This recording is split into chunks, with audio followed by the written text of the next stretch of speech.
veneers. You got veneers. No, Brandon, this is AI fake makeup, Brandon. You see how the teeth talking? Shut up. Okay, welcome to the Man of the Metaverse. Today, I want to interview, or I want Brandon to fill me in on his perspective of what's it like being a man of color. Okay. With children's that are of color in the school system. What kind of dilemmas or obstacles are you facing today? It's pretty tough. I'm glad, because I wasn't sure what direction we was gonna go in today, but like as a parent in this school system today in 2024 going into 25, it's pretty tough having a beautiful daughter, because number one, she has natural hair, so of course she's not going to look like most kids in her school as far as her hair color, her hair texture, all those kind of things. So now, Brandon, go ahead. Now, some people of color will consider your daughter have good hair. Yeah. So when you say she have natural hair, so is it napped up like regular black folks, or is it a little different? No, it's not. And her hair takes a lot of work too. So one day it'll be a certain way, and another day it can change. So she likes for it to be curly. You can put it in a bun. Like, it's a lot of different ways, but everybody has their own interpretation of, is your hair done, or is your hair supposed to look like that? Or I'm not sure if I like how your hair looks, even though it's none of their business. So she sometimes, she'll be FaceTiming her friends just laying around the house, and they'll be like, why does your hair look that way? And she's like, well, my hair is just my hair. You know what I'm saying? So I think it's a lot of standards as far as appearance, and when you're talking about hair with my daughter. So that's one of the things we have to, talk about as a parent-daughter relationship. We have to go over, you're beautiful. Your hair is fine. It's not anybody's, opinion. They can have their opinion about it, but that doesn't change how you feel about your hair and those kind of things. So did she ever had a situation in the school system that her hair, somehow we go to school to learn, was her hair ever the topic? Yeah, for sure. Kids, they like to touch it. They like to feel it because it's something abnormal in a sense. Like, so have you ever touched somebody's hair when you're at school? I don't want to touch anybody's hair, Brandon. And why is that? Because back in our day, they used to have something called lice. I don't think black people got it. And I didn't want no lice in my hair. Yeah. And also, you don't go to school to play in people's hair necessarily. Like, you go to school to learn, eat, play at recess, and go home. So for some reason, it's a fascination with beautiful young girls and their hair. And when we say beautiful, we're using that as an acronym for black. So is that what right term? But yeah. So that's one of the things. And another thing, you have to worry about when you're dealing with, a young, beautiful a young, beautiful teen, or a young girl. People see her as different. Like, I know we all see no color and everybody's equal, but kids do. Go ahead. Brandon, I done the research on your family. You've been here, word on the streets, you've been here since Thomas Jefferson was a president. Yeah. So why your daughter would be different, and you've been here for 300 something years already? Well, I think it's still, no matter how people want to slice it, color matters. People look different. They want to, me and you, we're black people. So on television, they portray us different ways, and it might be in a negative light. So another race may see it and talk to their kids about us and be like, y'all stay away from them, or you see how they act. So it is some of that stuff going on in homes, and that translates to the school. Should parents use what goes on TV to justify to teach their kids how to do this in real life? Should parents use TV? No, because everybody does stuff on TV. It don't matter what race it is, but for some reason people feel like one race is superior to other people. I mean, that's just how it is. No matter if people say we're all equal and all that kind of stuff. No, it's a difference. It's a difference. And how old is your daughter? She's 9 years old. So you being a middle-aged man of color in 2024. Yeah. how do you feel you still have to tackle regular life and you got a layer of prejudice on Yeah. top of not race? We ain't gonna call it racism. Yeah. Because they ain't nobody had power over you yet, Brandon. But That's a good point. That's a good point. prejudice. How can you deal? How do you feel? How do you feel as a man in a modern time still dealing with prejudice in America?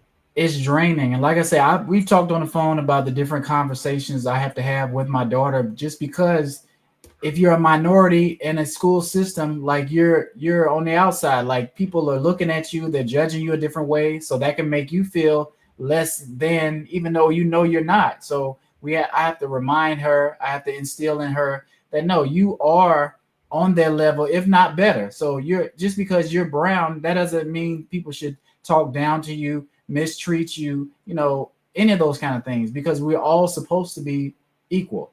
So if I'm light skinned or if I'm dark skinned or if I'm brown, it doesn't matter. People shouldn't look at you and then deal with you a different way than they deal with another child.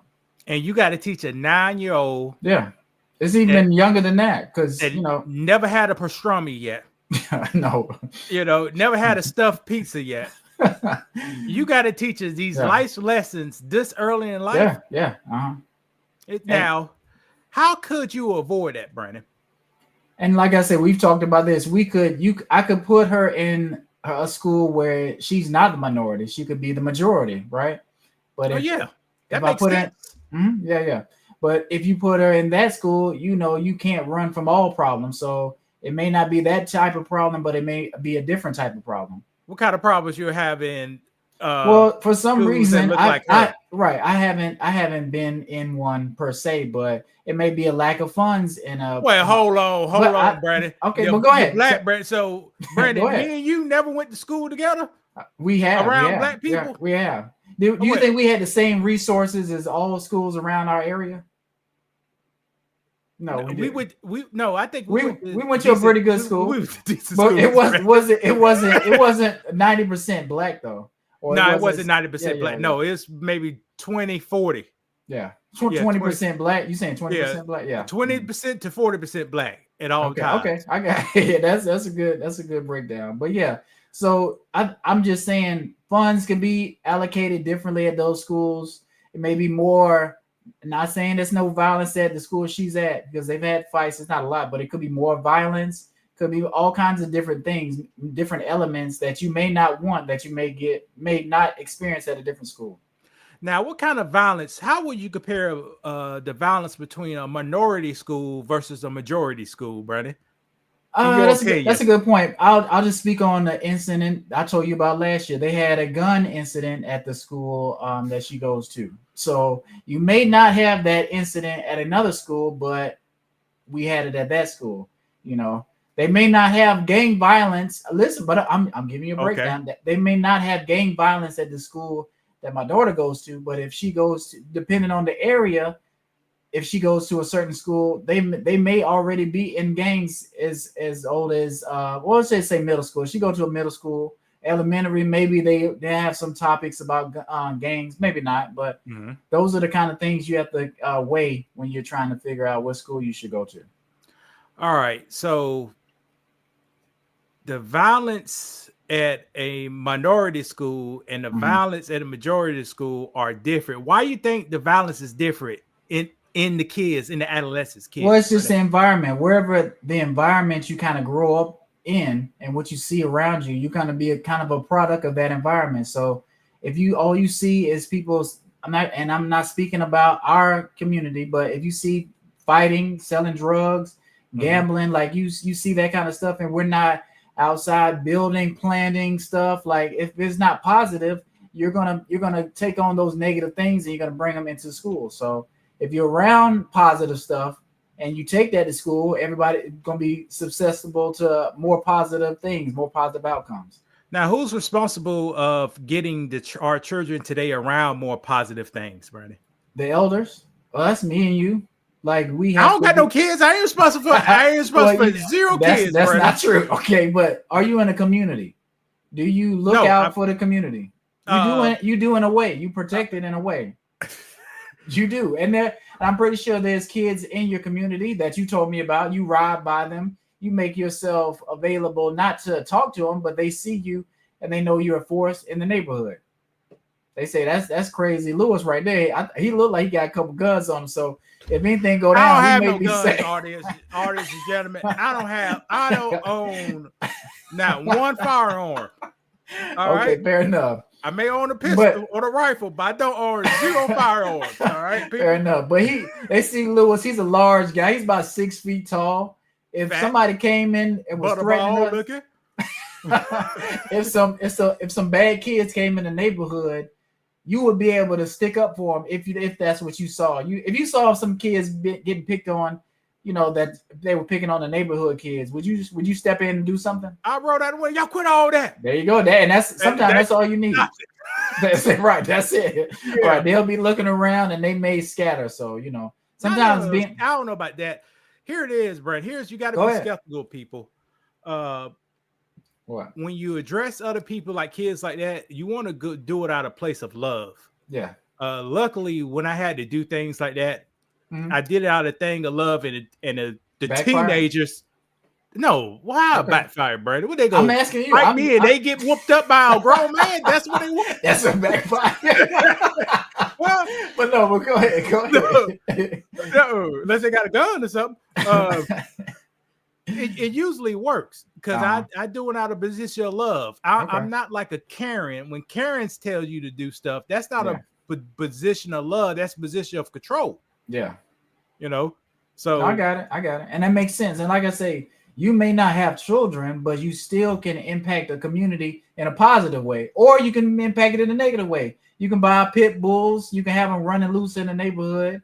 You can be encouraging the kids to do, like, look, let me show you how to shoot dice, or let me show you how to sell drugs, or let me show you how to, XYZ. It's up to you how you impact your community.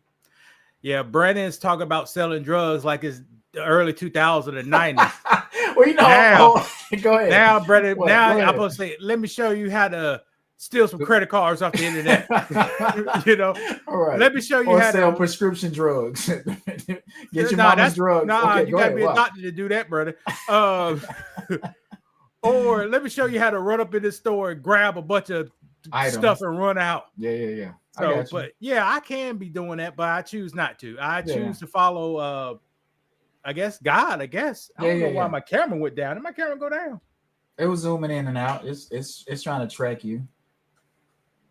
Man, which I like, but tracking be up. There you go. Camera, you're messing my whole video up. No, but we can edit this part out. That's a good thing. Mm-hmm. All right. Well, Brandon, what advice would you give to parents raising kids of color in America today?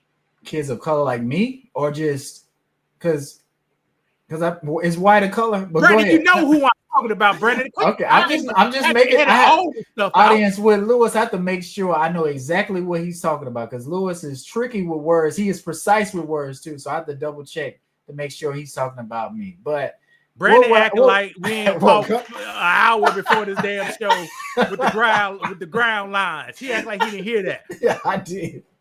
But I'm just making sure. But I would tell them, stay active in your kids' life, because it may seem like they're having no issues at all, but sometimes your kids may not want to talk to you about certain things. So I make sure I ask her every day, how was your day? And she don't always tell me right away what happened. So you got to make sure. No, she don't. She'll tell me about the fun stuff, or tell me about the things that she really wants to talk to me about. It may not be something that was traumatic.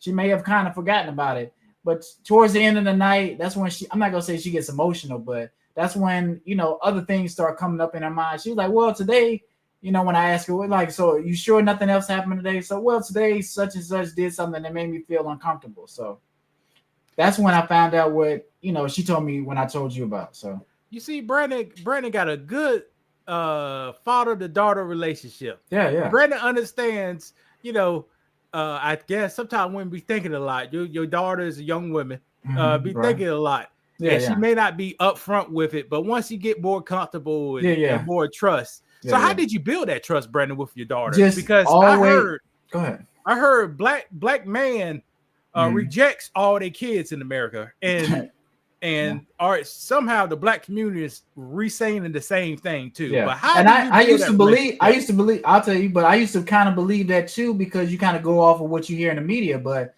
the more people you see that hey, they got a family, they're taking care of their family, they're doing the right thing, they're in their kids' life. So sometimes you got to stay off the internet and see what's really going on in your community with people that you know. But what I did was, at a young age, I've always been there, and I've always been like, look, if you need to tell me something, let me know. I'm going to have your back always. You may not like how I deal with certain things, but I'm here for you, and we're going to get through it. We're going to work through it. And I also told her, thank you for telling me that, because some kids don't tell their parents everything, and then they end up unaliving themselves because they're tired of being bullied, or they just feel like nobody is listening to them. So that's really important. Now, here's the thing, people, with Brandon, I'll go capitalize what Brandon said. Some kids don't tell their parents everything. Let's break it down. Some people don't tell other people everything. That's true. The reason, I think, is that person may not be a safe place to unload the information to. So it appears that Brandon established a safe place with his daughter. Yeah. And when she's comfortable, she comes and talk to her. Yeah.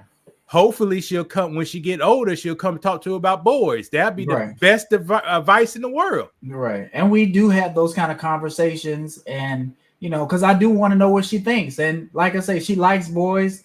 We talk about that kind of stuff. I say you're way too young to want to like a boy or have those kind of feelings, even if you do like boys. What do you mean? What kind of feelings you talking about, Brad? I don't understand. Just like, but that's what I'm saying. When you're that young, you see what's going on the internet. You see people doing whatever, but you like, dang, I want to have a friend. I don't necessarily want him to be my boyfriend, but I like this boy, or this boy is cool to me, and I want to hang out with him and be friends with him.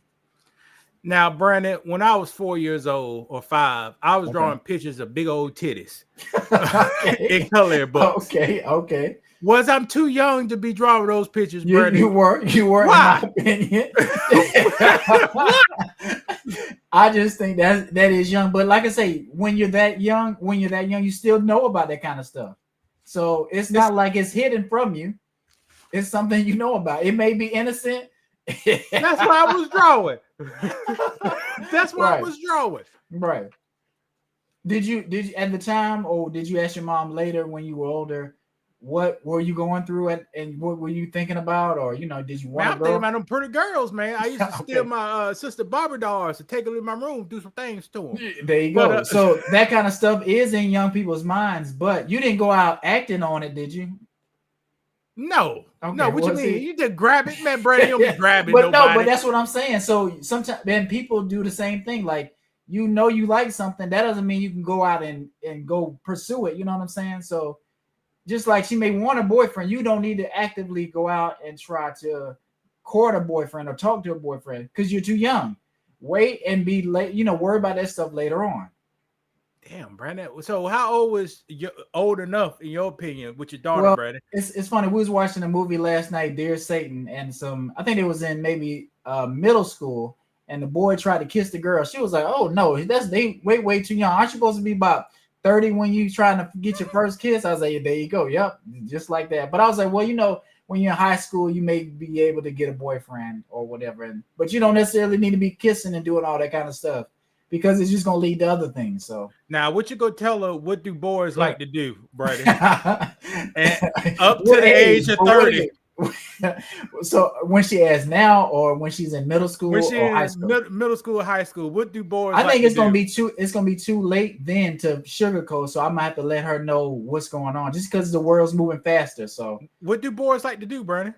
They like to hunt you. They like to try to touch on you and feel, and so you got to be mindful of that kind of stuff. So if somebody does something that like that to you, they may tell you don't say anything, but you need to let somebody know. Wait, hold on. That's her boyfriend, Brandon. No, you ain't got no boyfriend in middle school. You may have a boy that's a friend, but you ain't got a boyfriend. Not when you living here. Oh, so everybody at school can have boyfriends. Yeah. Mm-hmm. But at the Big Red house. Right. No, yeah, you sure can. She can't have a boyfriend. No. So let me ask you this. What do you think you need a boyfriend for in 6th grade? To talk. Okay, well, it sounds like you just need a friend. You sound like you need some friends. That's all, and that's okay. Boys provide different experiences to females, Brandon. Would you agree? That I agree. And so you can have a male friend. You can have a male friend, but as far as a partner or somebody that you feel like you need to date, I think no. They don't want to date, bro. They want to hold hands and kiss. All right. Okay. Is anything positive come with that? That just sounds like some trouble. Because let me ask you this: if you in middle school, you say, "Man, I want to date her. I want to date that girl." You holding hands, you kissing. Then maybe next month or next week, you like, shoot, I kind of like that girl. I think I want to kiss that girl now. Now you broke up with my daughter. Now you're going for another girl. So now my daughter can't focus in class. She feeling sad, and all because of what? You wanted to have a boyfriend for a little while. It's just not worth it. Okay, damn, that's a good aspiration, brother. Mm-hmm. What? But it's very hard, brother. To what? Once you get in middle school, it is to not see this. It is. It is very hard.